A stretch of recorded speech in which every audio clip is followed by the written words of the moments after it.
दैनिक निष्पक्ष पोस्ट, दर्पण सच का, समय से पहले, खबर से आगे। नमस्कार, आप देख रहे हैं दैनिक निष्पक्ष पोस्ट का डिजिटल वर्जन, जहां खबरें होती हैं साफ, सटीक और निष्पक्ष। बीजेपी वाले सिर्फ नफरत फैलाते हैं और जुमलेबाजी करते हैं। हम विकास और रोजगार की बात करते हैं। यह कहना है नेता प्रतिपक्ष तेजस्वी यादव का, जो आज किशनगंज दौरे पर रहे। देखिए उन्होंने किन मुद्दों पर सरकार को घेरा।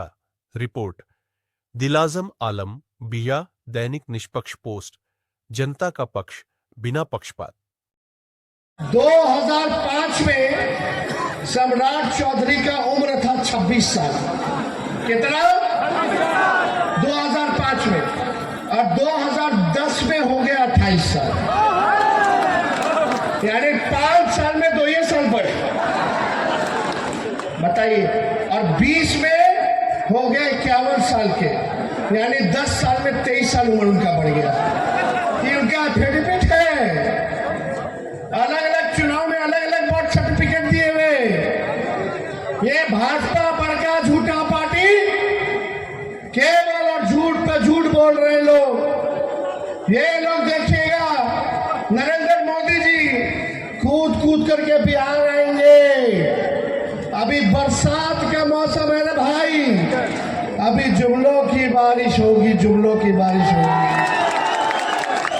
तो इन लोगों से सचेत रहना है, चुपचाप अपना मजबूती के साथ काम करना है, और SIR में देखते रहिएगा कि आपका, आपके परिवार का, आपके दोस्त यार रिश्तेदारों का नाम ना कटे। अगर जिसका नाम कटा है, पार्टी में सभी नेता विधायक सभी लोग हैं, जिला के अध्यक्ष सब लोग हैं, उनको अपने अपने पंचायत की स्थिति बताइए। एक बार मेरे पास प्रमाण आ जाएगा तो आप लोगों की लड़ाई तेजस्वी लड़ने का काम करेगा। बीजेपी नीतीश जी की गठबंधन के लोग सीमांचल के हमारे सुरजापुरी और शेरशाहबादी भाइयों की तरफ जो है बुरी नजर से देखते हैं।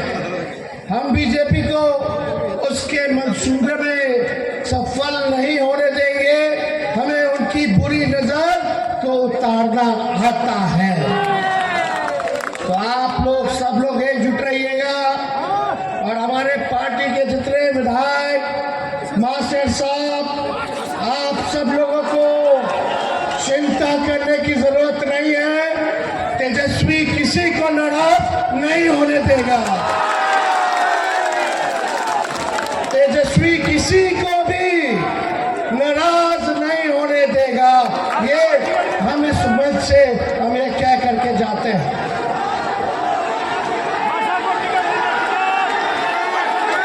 चलिए, मकई मक्का मेज, तो देखिए लोग सुखाता है रोड पे, कई एक्सीडेंट होता है। हमको लगा कि भाई अगर सरकार बढ़ेगी तो हर पंचायत में मक्का के भंडारण की व्यवस्था होनी चाहिए। होनी चाहिए कि नहीं होनी चाहिए? और देखिए 20 साल तक सीमांचल के लिए लोगों ने कुछ नहीं किया। आपका भाई तेजस्वी तो आप आशीर्वाद दीजिएगा तो सीमांचल को लेकर के सीमांचल डेवलपमेंट अथॉरिटी का गठन कराया जाएगा, ताकि इस इलाके में गरीबी कैसे कम हो उस पे काम होगा। शिक्षा चिकित्सा बेहतर कैसे हो इस पे काम होगा। आप लोगों को नौकरी कैसे मिले इस पे काम होगा। इसलिए इस इलाका के लिए, डेवलपमेंट के लिए जो है हम लोग जो है काम करने का काम करेंगे। और भी कामें हैं। अभी तो नकलची सरकार है। तेजस्वी का 1500 पेंशन बढ़ाएंगे, वृद्धा पेंशन, तो सरकार कहती है हम 1100 करेंगे। तेजस्वी ने नौकरी दिया तो अब सरकार कहती है कि हम भी नौकरी देंगे। तेजस्वी ने कहा 200 यूनिट फ्री में बिजली देंगे, तो ये सरकार कहते हैं 125 यूनिट फ्री में देंगे। तेजस्वी ने कहा युवा आयोग का गठन कराएंगे, तो ये सरकार कहती है हम भी युवा आयोग का गठन कराएंगे। हमने कहा माई बहन मानी योजना लाएंगे, हर गरीब महिला बहन माताओं के खाते में प्रति माह 2,500 रुपया हम लोग खाते में डलवाने का काम करें। देखिएगा कुछ समय के बाद ये सरकार भी जो है माई बहन मान योजना का नकल करने का काम करेगा। चलो इसी बहाने कम से कम हमारी जनता का तो भला हुआ, जो लोग सोचते नहीं थे कम से कम आज तेजस्वी उसको घसीट करके गरीब को राहत दिलाने का काम करवा रहा है। और एएमयू डोमिसाइल तो हम लोग कर ही रहे, इसकी भी घोषणा हम लोगों ने की। लेकिन एक बात सुनो, हम बोले हाउस में मुख्यमंत्री सामने बैठे हुए थे और उनका एक दूगो बीजेपी का उप मुख्यमंत्री, एक लाउड माउथ, एक फाउल माउथ। आपको पता है एक उप मुख्यमंत्री का चिट्ठा खोले,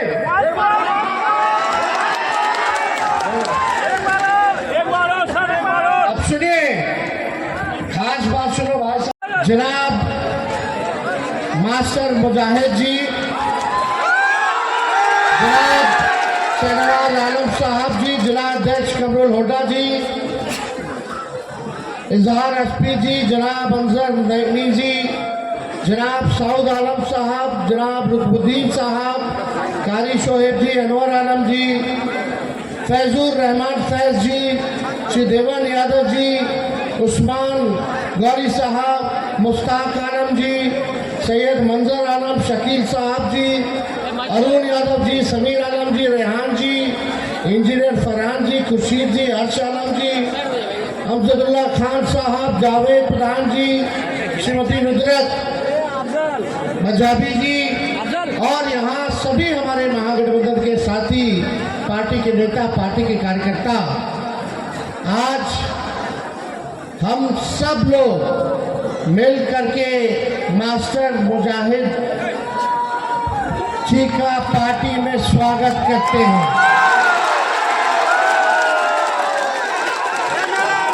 ये पार्टी में क्यों आए हैं? ये पार्टी में आए संविधान को बचाने के लिए आए।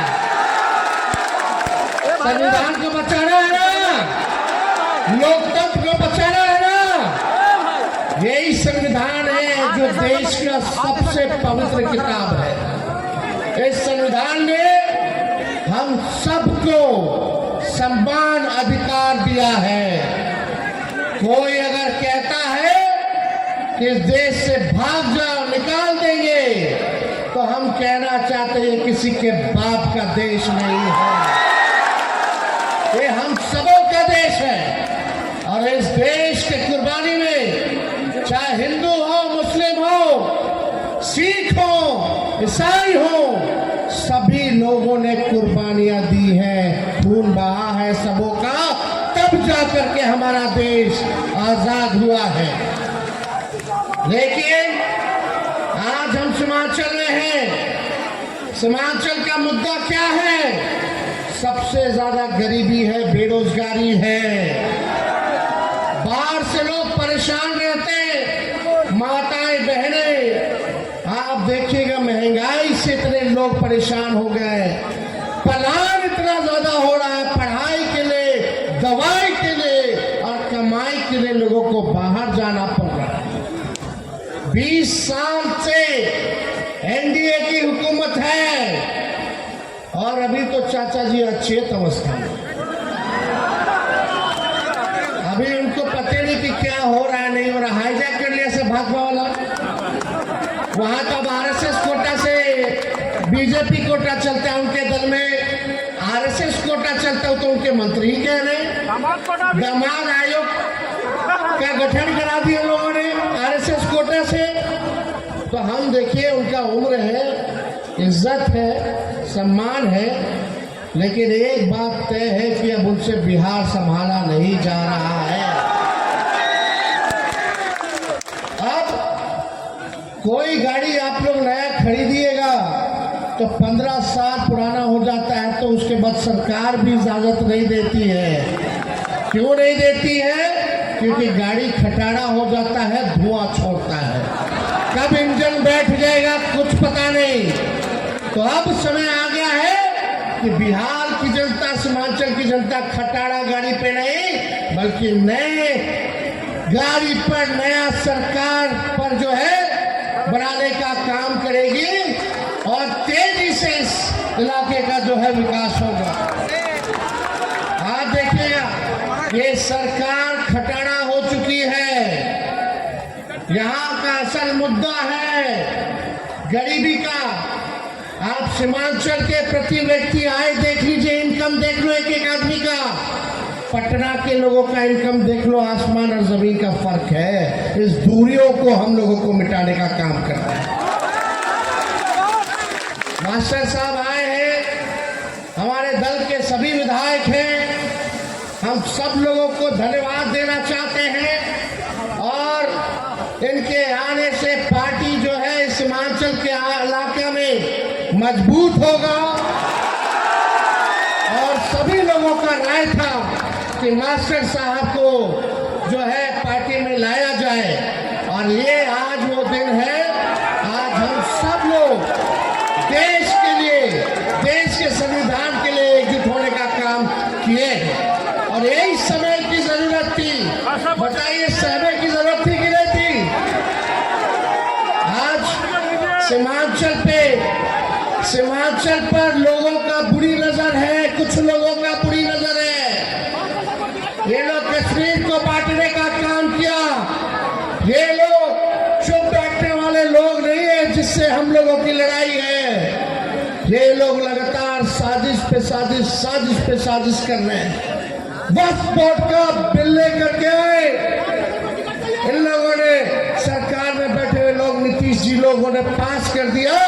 तब जाकर के मास्टर मुजाहिद जी ने निर्णय लिया कि ये आपके संपत्ति को छीनना चाह, आपने कब्रिस्तान को मतलब एक इंच जमीन नहीं देना चाहता कब्रिस्तान को। आप लोगों की संपत्ति को ये सरकार छीन करके पूंजीपतियों को देना चाहती है।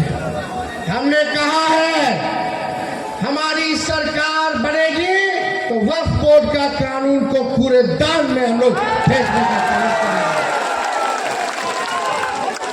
इसको लेकर के हम सब लोगों ने विरोध किया, चाहे पार्लियामेंट हो, सड़क हो, विधानसभा हो। लेकिन आप देखिए हमारे चाचा ने चू तक नहीं किया।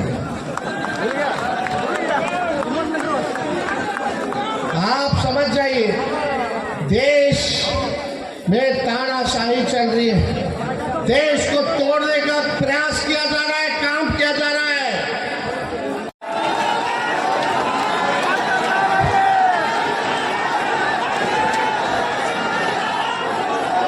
अस्सलाम वालेकुम। देखिए लालू जी ने भी आप सब लोगों को सलाम भेजा है और आप लोगों ने हमेशा से लालू जी का साथ दिया और आपके दुआ से लालू जी के स्वास्थ्य भी जो है बेहतर होता जा रहा है। अरे लालू जी से ना सबसे ज्यादा भाजपा वाला डराता है। अभी भी देखिए तो खाली लालू जी को गाली दे रहा है लोग। बात हो रहा है कुछ, जवाब नहीं होता तो लालू जी को गाली दो, तेजस्वी को गाली दो। तो देखिए किशनगंज के कोचा धामन विधानसभा के सुंदर बारी स्थित इस किसान नेशनल इंटर कॉलेज मैदान में इस मिलन समारोह में यहाँ उपस्थित जनाब अब्दुल बारी सिद्दीकी साहब, मिलान जनाब इजहार एसपी साहब, आज के इस कार्यक्रम के आयोजनकर्ता, इधर पीछे से ले लो, पीछे से ले लो, पीछे से ले लो, पीछे से ले लो। अरे जानो यार, पीछे जाओ, पीछे से। अगर आपको हमारी यह खबर पसंद आई हो तो वीडियो को लाइक करें और ऐसे ही विश्वसनीय और तेज खबरों के लिए हमारे चैनल को सब्सक्राइब करें। बेल आइकन दबाएं ताकि हर अहम अपडेट आप तक सबसे पहुंचे। धन्यवाद।